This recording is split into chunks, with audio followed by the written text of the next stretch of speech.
ভারতের ক্রিকেটে নতুনদের জয়ধ্বনি। রোহিত শর্মা এবং বিরাট কোহলির নামটাই অনেকটা আড়ালে পড়ে গেছে।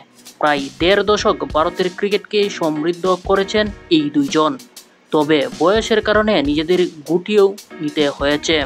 ২০২৪ সালের টি-২০ বিশ্বকাপ জিতে ভারতের হয়ে টি-২০ ওভারের ক্রিকেট ছেড়ে দেন দুজনেই। টেস্ট ক্রিকেটকে এরই মধ্যেই বিদায় বলে দিয়েছেন। তাদের ছাড়াই ইংল্যান্ডের মাটিতে টেস্ট সিরিজ ড্র করেছে শুভমান গিলের নতুন ভারত।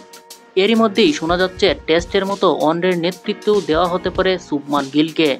এ ব্যাপারে আগ্রহী বোর্ড কর্তাদের একাংশ।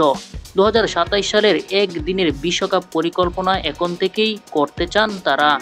দুই জ্যেষ্ঠ ক্রিকেটার বিরাট কোহলি ও রোহিত শর্মার সঙ্গে তাদের ভবিষ্যৎ নিয়ে আলোচনায় বসতে পারেন ভারতীয় ক্রিকেট বোর্ড অর্থাৎ বিসিসিআই।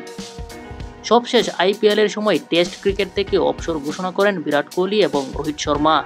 শুধু একদিনের আন্তর্জাতিক ক্রিকেট থেকে অবসর ঘোষণা করেননি এই দুই সিনিয়র ক্রিকেটার। ২০২৭ সালের বিশ্বকাপের সময় কোহলির বয়স হবে ৩৮ আর রোহিতের হবে ৪০। কোহলির ফিটনেস নিয়ে প্রশ্ন না থাকলেও রোহিতের ক্ষেত্রে আছে।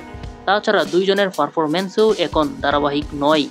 একটি সর্বভারতীয় সংবাদ মাধ্যমের প্রতিবেদন দাবি করা হয়েছে তরুণ ক্রিকেটারদের নিয়ে আগামী বিশ্বকাপের পরিকল্পনা করতে চাচ্ছেন বোর্ড কর্তারা।